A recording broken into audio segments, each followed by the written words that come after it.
Hello. What's going on? Oh, so much better than any crowd we've had so far.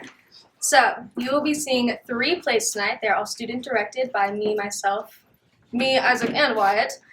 And they are Reader's Theater plays, which are very imaginative. So, as actors, it is our duty to entertain you. As the audience, it is your duty to imagine. One of our actors has had an injury, so please bear with us as we make some adjustments to the plays. And a lot of our actors are sick, so please excuse us if we cough, sneeze, or sniffle. Now, for anyone that has their phones, please do not take photos because we are recording. And if your phone goes off during the performance, we will bring you on stage and boo you. Let's practice. Boo! Yeah! You don't want that type of embarrassment, especially from teenagers.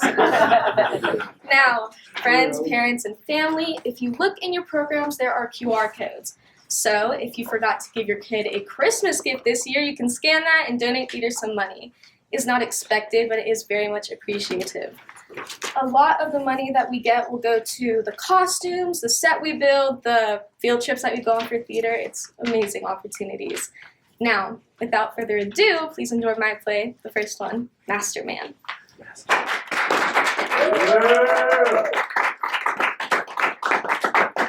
Once there was a man who was strong. When he chopped firewood, he hauled twice as much as anyone else in the village, and when he hunted, he carried home 2 antelopes at once. This man's name was Shadusa, and his wife's name was Shatu. One day, he said to her, "Just look at these muscles. I'm so strong they could probably call me Master Man."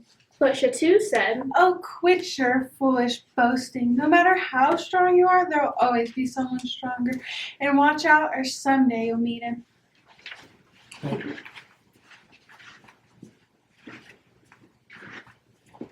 The next day, Shatu paid a visit to the neighboring village. On the walk home, she grew thirsty, so she stopped by a well. She threw in the bucket. Splash! Then she pulled on the rope, but though she tugged and she heaved, she could not lift the bucket. Just then, a woman walked up with a baby strapped to her back.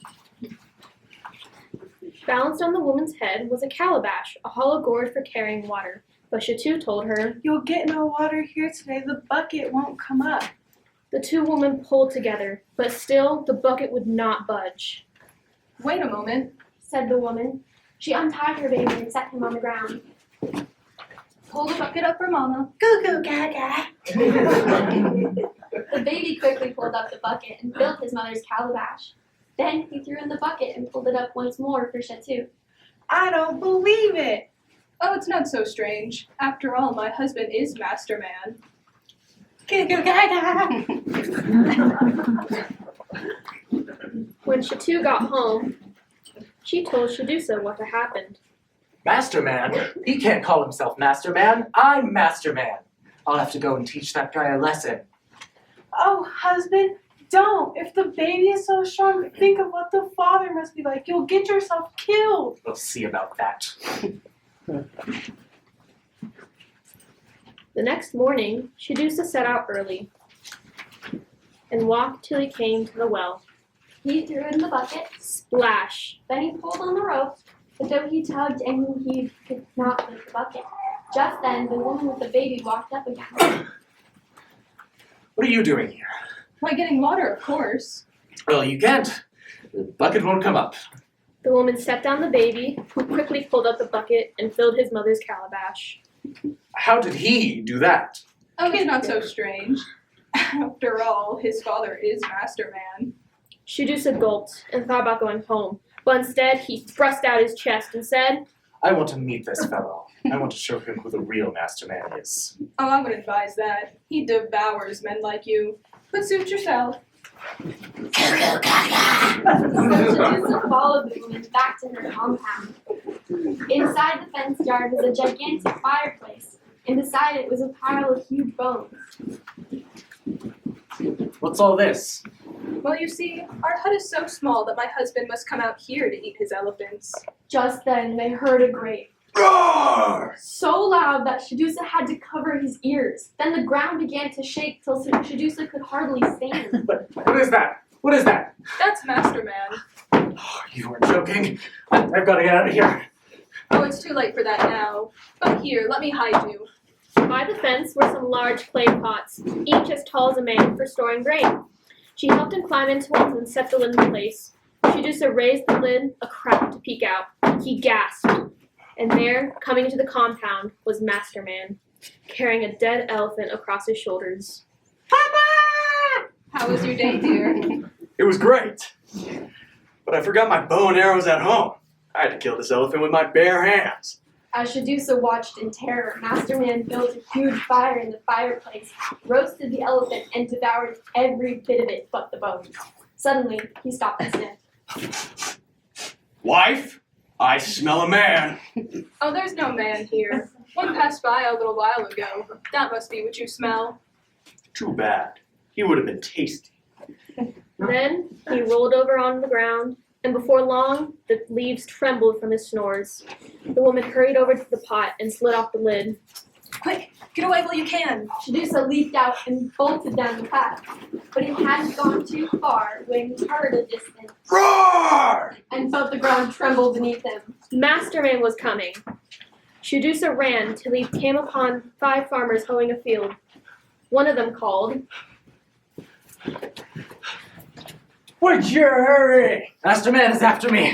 Take it easy. We won't let anyone hurt you.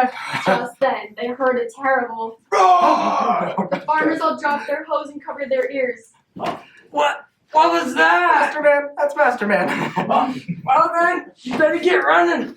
And the 5 farmers fled across the field. Shadusa ran on till he met 10 porters carrying bundles.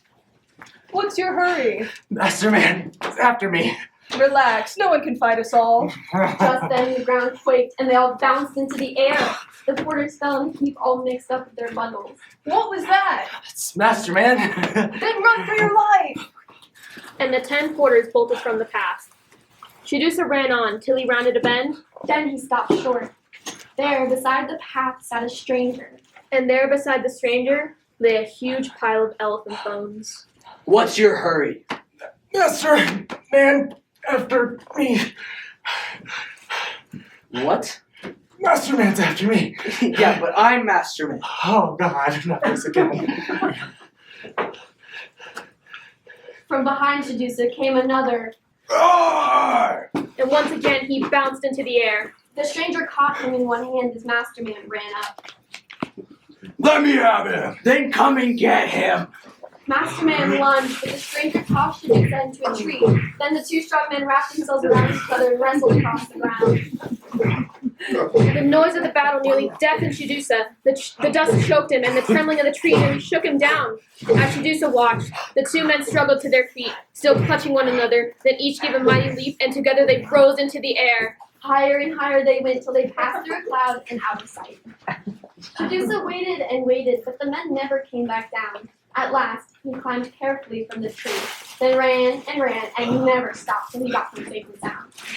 And he never called himself Masterman again. As for those other 2, they're still in the clouds, where they battle on to this day. Of course, they rest whenever they're both worn out, but sooner or later they start up again. And what a noise they make. Roar! Grr! Some people call that noise thunder, but now you know what it really is. 2 fools fighting forever to see which one is Masterman!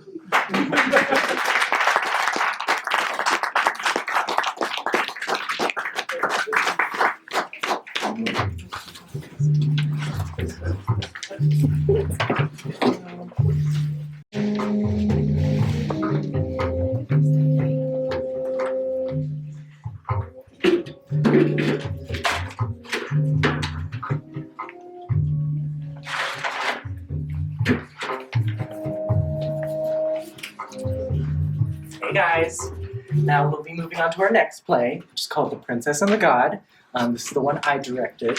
Now, if you couldn't tell, I'm totally not the injured person. I'm not the person causing the problem. Don't worry, I won't be in this play, so I won't be causing any more problems.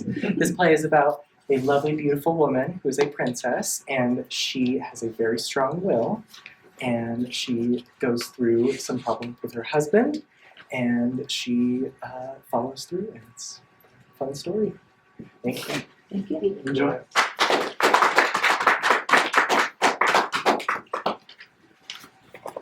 Long ago, in ancient India, There was a king with many wives and not one daughter.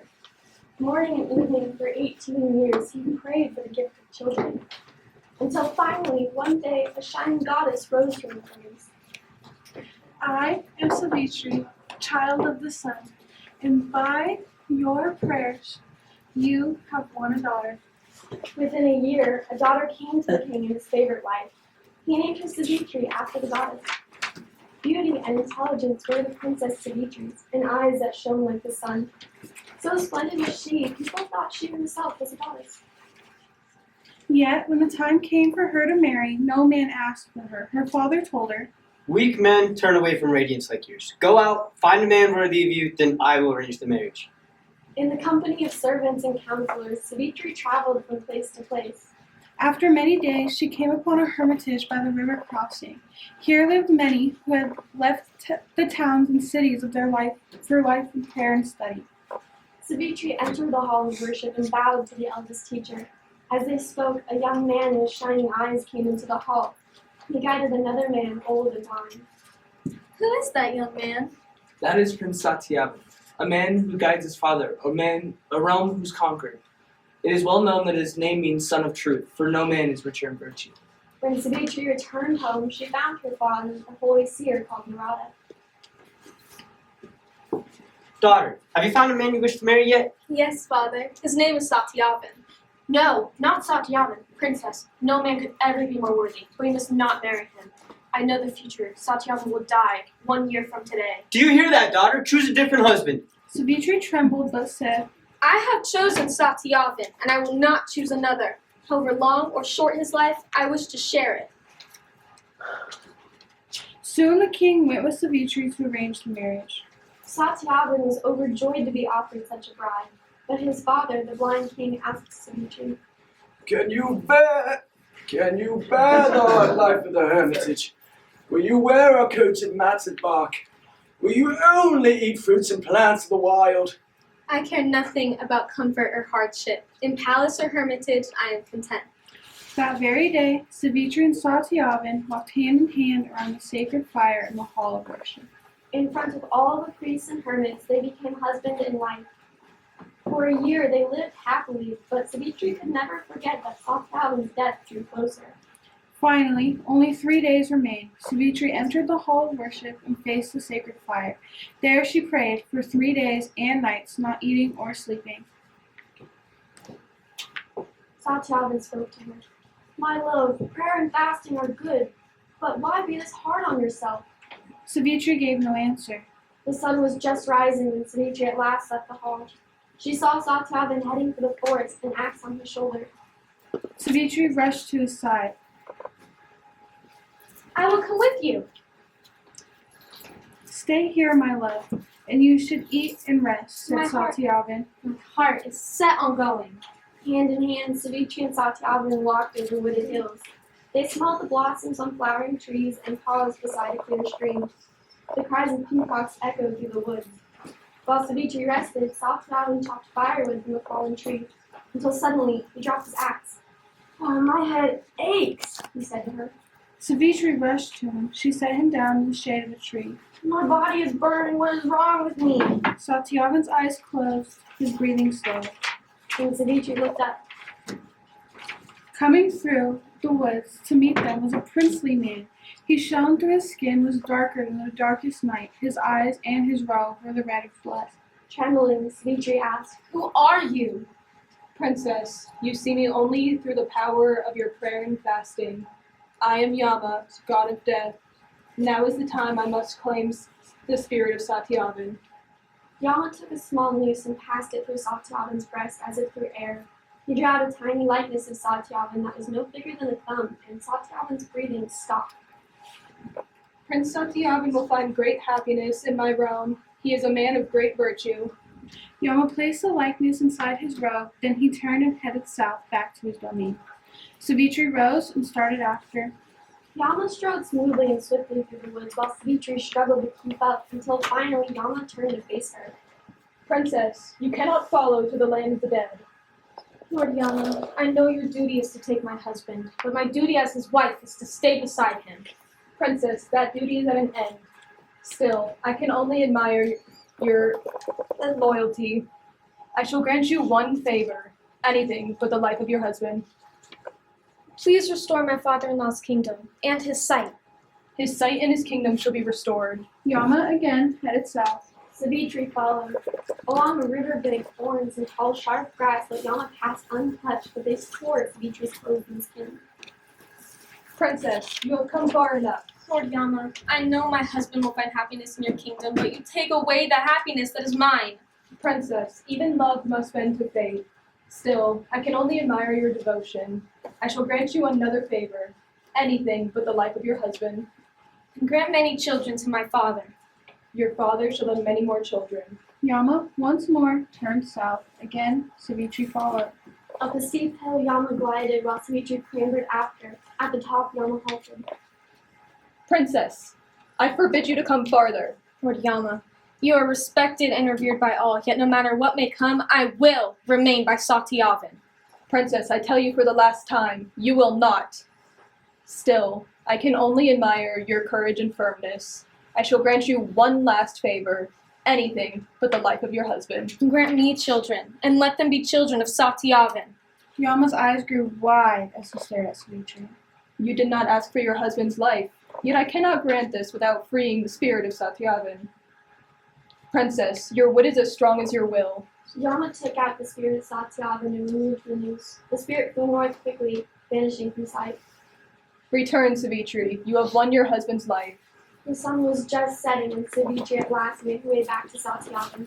His chest rose and fell, his eyes opened. Is the day already gone?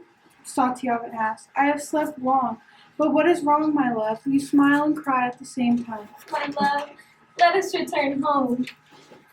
Yama was true to all he had promised. Savitri's father became father to many more. Satyavan's father regained both sight and kingdom, and in time Satyavan became king and Savitri was queen.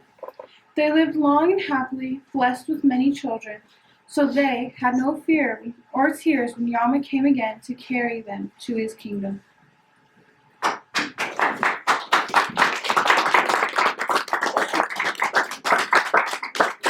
Hi guys, this is the third play directed by me. It is about a young musician named Sadko and his journey underneath the sea to meet the love of his life, Volkova. Thank you and enjoy.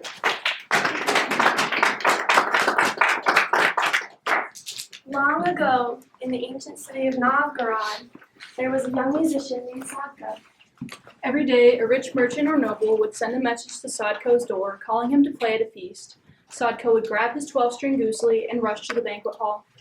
There, he'd pluck the strings of his instrument till all the guests were dancing. Eat your fill. The host would tell him later, pointing him to the table and passing him a few small coins beside him. And on such as he was given did Sadko live. Often, his friends would ask him, How in the world do you survive on such little? It's not so bad.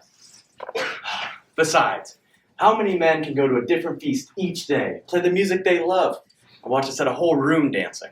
Sadko was proud of his city, the richest and most free in all Russia. He would walk through busy market square, lined with merchants in their stalls, and teeming with traders from many lands. He never crossed the square without hearing tongues of far-off places, from Italy to Norway to Persia. Down at the piers, he would see the sailing ships with their cargo of lumber, grain, hides, pottery, spices, and precious metals. And crossing the great bridge over the river Volkhov, Sadko would catch the glint from the gilded roofs of a dozen white stone churches. Is there any place such as Novgorod in this whole world? Is there any better place to be? Yet sometimes Sadko was lonely.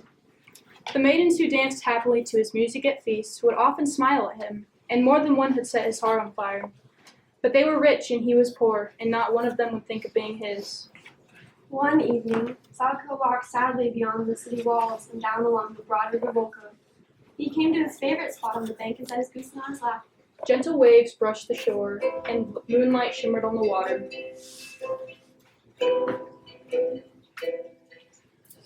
What lovely river Volkov. Rich man, poor man, it's all the same to you. Only if you were a woman, I'd marry you and live with you here in the city I love. As Sadko plucked his goose, it was a sad tune, then a peaceful one, then a merry one. The tinkling notes of his goose floated over the water. All at once, the river grew rough, and strong waves began to slap the bank. Heaven help me! Cried Sadko as a large shape rose from the water. Before him stood a huge man with a pearl-encrusted crown atop a flowing mane of seaweed. Musician! I've come to visit my daughters in the River Volkhov. Your music has pleased us greatly. Thank you, Your Majesty. I will be on my way soon, back to my palace, and I wish for you to play at a feast. Gladly. But where is it? How do I get there? You'll figure that out. But for now, you need not wait for your reward. Something large jumped from the river and flopped at Sadko's feet. A fish with golden scales! As Sadko watched in amazement, it stiffened and turned into solid gold. Your Majesty, you're too generous. Say no more. Music is worth far more than gold. If the world were fair, you'd have your fill of riches. And with a splash, he sank in the river and was gone. The next morning, Sadko arrived at the market square just as the stalls were opening. He quickly sold the golden fish to a astonished merchant, and then hurrying to the piers, he booked his passage on a ship leaving Novgorod that very day. Down the river, down the Volkhov, the shales, across Lake Ladoga in the Gulf of Finland, and into the Baltic Sea. As it sped above the deep waters, Sadko peered over the rail. In all this wide sea, where can I ever find this palace? Just then, the ship shuddered to a halt. The wind filled the sails, yet the ship stood still as if a giant hand had grasped it. The captain cried out to his crew, Yar! You must be the king of the sea! Do not be troubled. I know the one he seeks. And clutching his goosely, he jumped from the ship. Down sank Sadko, down all the way to the seafloor, as the red sun shone dimly through the water above. He reached the white stone palace before him. Sadko passed through a coral gate. As he reached the huge palace doors, they swung open to reveal a giant hall. The elegant room was filled with guests and royal attendants, like herring and sprats, Cod and flounder, gobies and sticklebacks, sand eels and sea scorpions, crabs and lobsters, starfish and squid. sea turtles and giant sturgeon too. Standing among the guests were dozens of maidens, river nymphs, the Sea King's daughters. On a shell throne at the end of the hall sat the Sea King and his queen. Come, sit by me, musician, and let the feast begin. Sadko set his goosely on his lap and plucked a merry tune. Soon all the fish swam in graceful figures, the seafloor crawlers cavorted, and the river maidens leapt and spun. I like that tune. The Sea King jumped to the center of the hall and joined the dance. His arms waved, his robe swirled, his hair streamed, and his feet stamped. Faster! Play faster! Sadko played faster, and the king's dance grew wilder. All the others stopped and watched in awe, everyone madly into the whirling faster, leaping higher and stamping harder. The Sea Queen whispered urgently, Musician, end your tune. It seems to you the Sea King merely dances in his hall. But above us, the sea is tossing ships like toys. Giant waves are crashing on shore. Alarmed, Sadko pulled the string till it snapped. Your Majesty, my goosely is broken. A shame. said the Sea King, winding to a stop. I could have danced for hours, but you are a fine man, Sadko. I shall marry you to one of my daughters and keep you here forever. Your Majesty, below the sea your word is law, but this is not my home. Say no more about it. Come here, my Princess Volkova. The princess stepped forward, and her green eyes were sparkling. A soft smile graced her lips. Volkova, you're as lovely as your river. Dearest Sadko, at last we can be together. For years I have thrilled to the music you played on the shore. But the Sea Queen leaned over and said softly, Sadko, you're a good man, so I'll tell you the truth. But if you once kiss or embrace her, you can never return to your city again. That night, Sadko lay beside his bride on a bed of sea. He longed to hold her, but time after time, the queen's words came back to him. Never return to your city again. And his arms stayed frozen at his side. Dearest, why do you not embrace me? It's a custom of my city. We never kiss or embrace on the first night. And I fear you never will. and she turned away.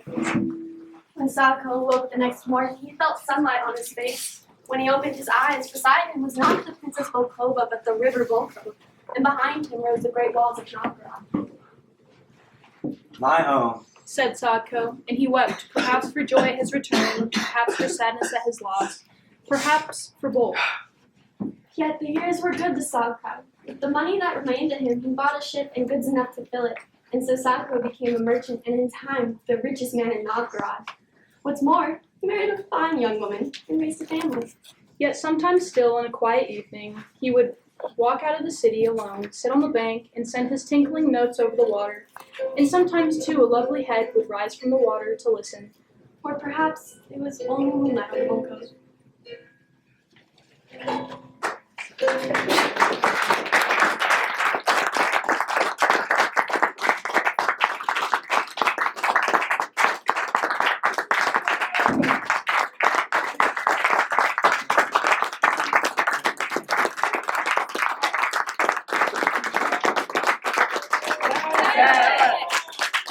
Audience!